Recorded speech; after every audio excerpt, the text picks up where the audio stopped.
everybody and welcome back to the channel. It's been a long time since the Fiat's featured on it. I think it's been about 9 months actually. Got two bits of news today. First is that we're giving it a bit of TLC, so we got a new air intake and other various bits. We're about to do an oil change, that's what we're on our way to. The other thing is that I've finally got the plate that I've been wanting for 7 years. So since I bought my first car, I've wanted the plate 96 CJL, and I finally got my hands on it. So that's my date of birth and my initials. And as you'll see later in the video, I've fitted that today. Right then, onto the big box of goodies from Recambio. In just the last couple of weeks, the indicators on the car have failed. So to fix that, we think we've traced the fault to an indicator relay unit underneath the bonnet, which should be in here. Replacing the large air intake hose on the engine because the old one looks like it's collapsed. And then this is a plinth for the new plate. So that's the new indicator relay. It's quite small, so I imagine it's going to be quite fiddly to wire in. There's the new large air intake hose. This new one's reinforced, so where the old one's collapsed and probably melted over the years, this one should last a bit longer. This is the new metal plate plinth.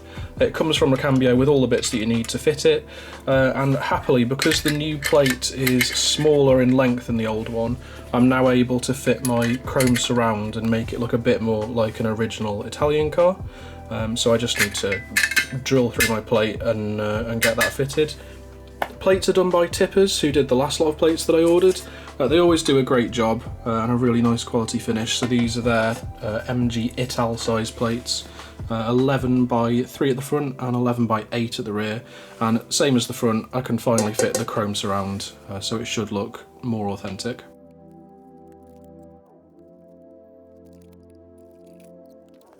So just for comparison, new air intake, pristine, old air intake, completely crushed and melted.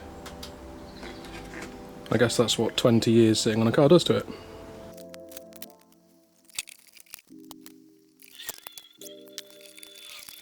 So all I've had to do is take the airbox lid off and the attachment to the carb. Didn't need to move anything else. Straight in, straight on, 5-minute job.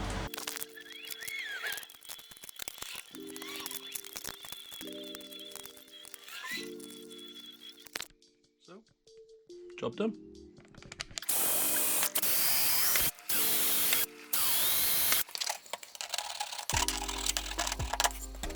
So, job done, that's the old plate drilled out, its old makeshift plate mount. Rivets were happily in the correct place, so I've not had to drill any more holes into the bumper, and the new plinth is very secure. So, job done, that's the plate on. A little bit tricky because to get this bolt in I had to take off the surround and the plate, but I'm really happy with that. It looks right, and it's got the correct hex head bolts on it as well, which are the world's fiddliest 3mm bolts.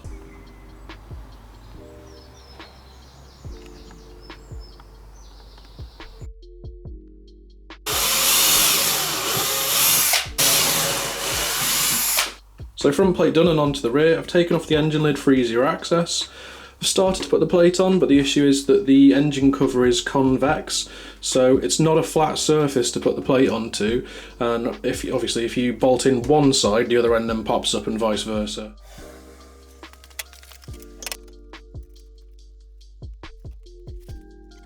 So that's the rear plate fitted then. I'm generally happy with it, but like I said about the convex shape of the boot lid, it was a bit of a faff to fit, and also it does appear to have buckled the plates around at the edge. So we might see if we can get this hammered out, but it's also popped out, so from the back you can see this black edge of the plate. Not ideal. So we'll have to get that sorted, but the plates are on at last. I've just put the old plate next to the new one to show just how large it was. It was way too wide and a bit too tall as well. Couldn't fit the original surround, didn't look very nice, and it was also bolted on with these Phillips head bolts, so they don't look original, don't look nice. Happily they're replaced now with these new 3mm hex head bolts, more original, and look correct and look much nicer. And those 3 fish plates at the bottom should just come straight out.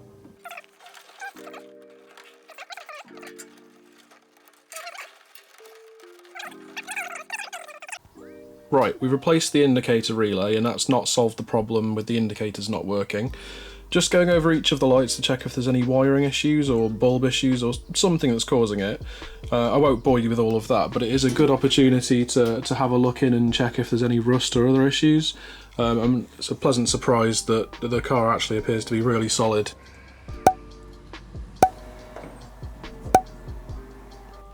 Oh, no. So while both the engine and gearbox oil are changed, all of the electrical gremlins are being sorted too.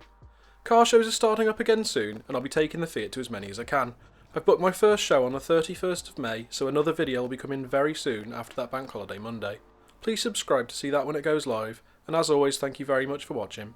Ciao!